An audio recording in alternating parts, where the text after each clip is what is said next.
Is John Smith's Springbok team the greatest Springbok team to ever wear the green and gold?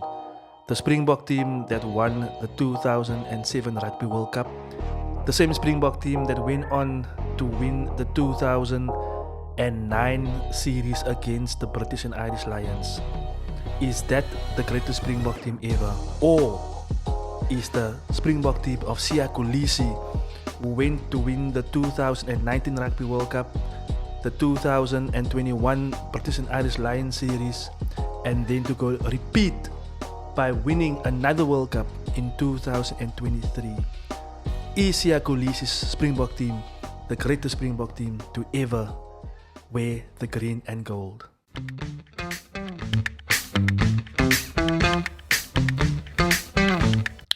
The 2007 Rugby World Cup win marked the second Rugby World Cup title the Springboks have won, the first being in 1995.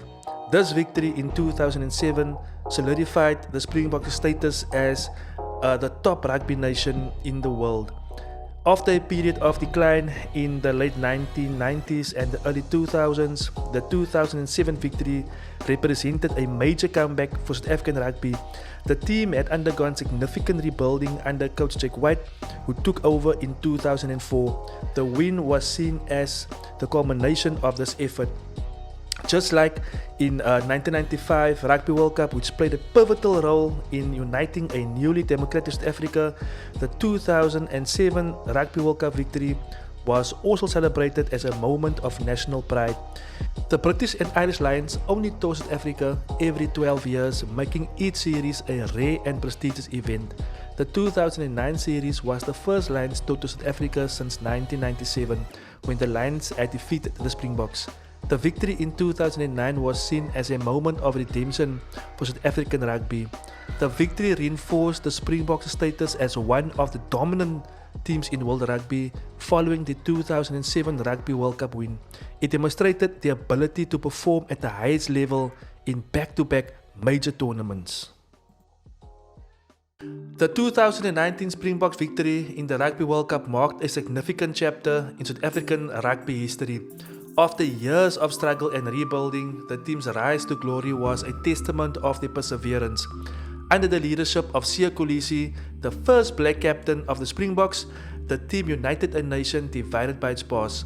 The victory was more than just a sporting achievement, it was a symbol of hope, illustrating how sports can bring people together and heal deep-seated wounds. Building on the momentum of 2019, the 2023 Springboks further solidified their legacy by winning the Rugby World Cup again. This back-to-back victory underscored the team's consistent excellence and resilience in the face of challenges. The journey to the 2023 Rugby World Cup was not without obstacles, injuries, intense competition, and the pressure of defending a title.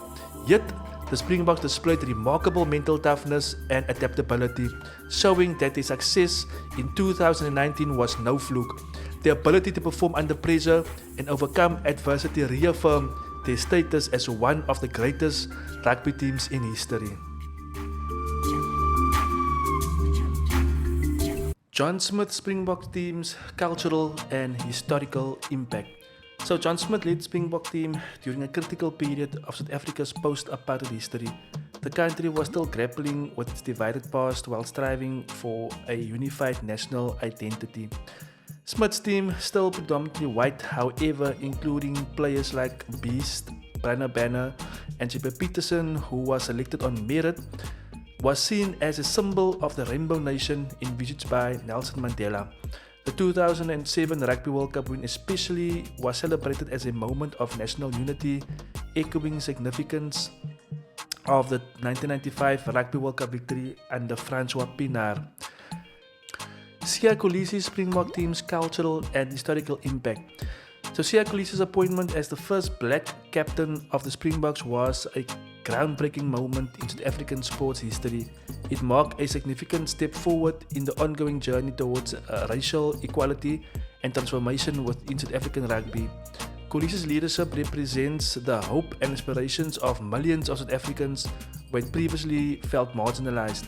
His success as captain has inspired a new generation of young players, particularly from disadvantaged communities, to dream of wearing the green and gold. Off the field, Kolisi has been an outspoken advocate for social issues, including poverty, inequality, and the importance of education. His leadership extends beyond rugby, making him a figure of hope and change in South Africa. Let's do a quick player comparison from both teams and identify which team has more all-time greats. So if I look to the team on the left, which is John Smit's team, number 1, Osturan, definitely all-time great. For me, number 2 will be Victor Matfield, will go down as an all-time great. For Dupree, arguably the best scrum half, he was van der Westhuizen, will go down as an all-time great. And then finally, in the team of John Smit, I will identify Brian Banner as a all-time great. Then on the right, Siya Kolisi Springbok team, I will identify Ibn Itzebet as an all-time great Springbok, Siya Kolisi as an all-time great Springbok captain, Peter Seftoy, definitely all-time great. Dwayne Vermeulen arguably can also become or be considered an all-time great. Andre Pollard, most definitely the guy kicked the Springboks to 2 Rugby World Cups, all-time great. And then arguably I will include also a guy like Chislin Colby to be an all-time great. So if we look at these teams, I would say the team of Siya Kolisi has more players that can be identified as all-time greats for the Springboks.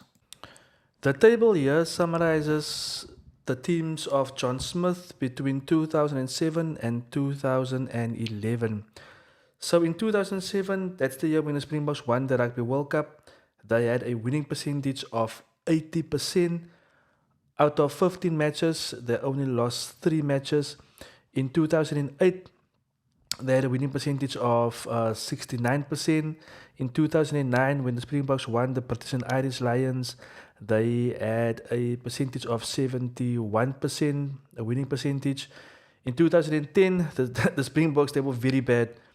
They had a percentage of 57% of winning games, winning only 8 games out of 14.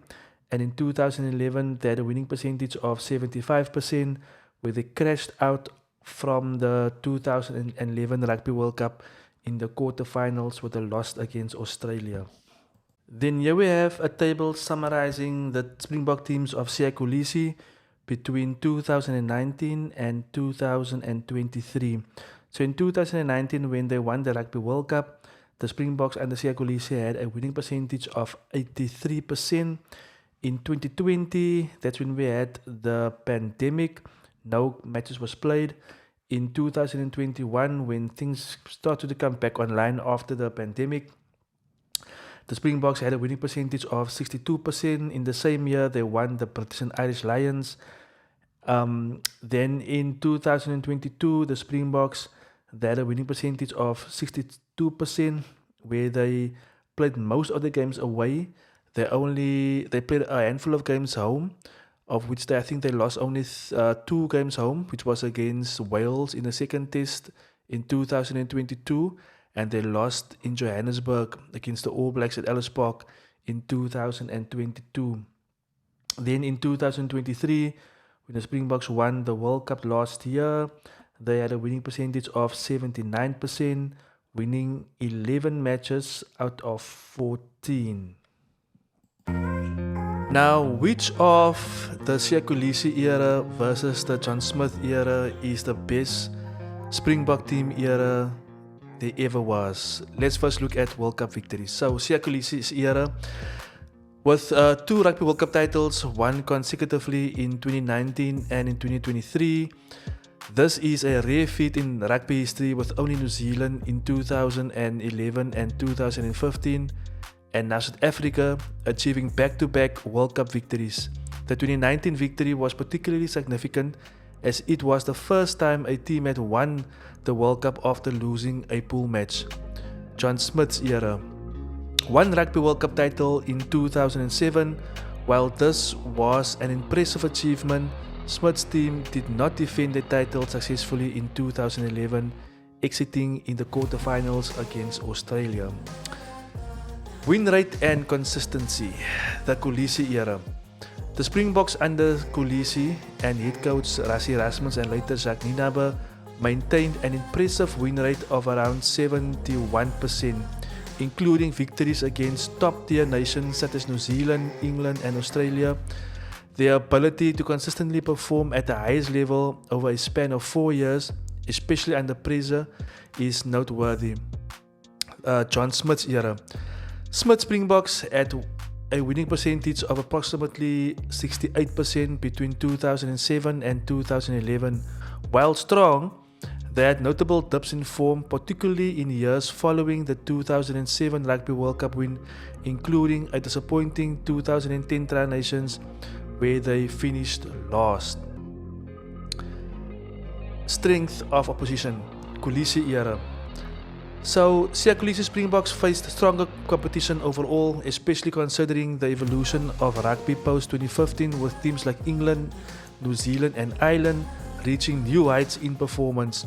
The 2023 Rugby World Cup victory came after a particularly challenging draw where the Springboks had to defeat the reigning Six Nations champions Ireland and the 2023 Rugby Championship winners New Zealand in the final. John Smith's era.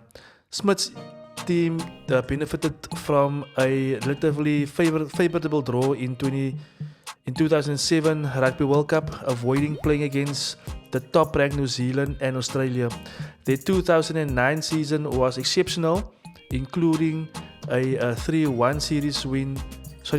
series win against the British and Irish Lions, but they faced fewer consistently strong teams across World Cup campaigns. So in conclusion, while John Smit Springboks were undoubtedly one of the greatest teams in rugby history, Siya Kolisi Springboks between 2019 and 2023 stand out due to their consecutive World Cup victories, higher win rate, consistent performance against top-tier opposition, and adaptability. Kolisi's era also had a broader impact, both culturally and globally, making a compelling case that the Springbok team of Siya Kolisi was indeed the better of the two.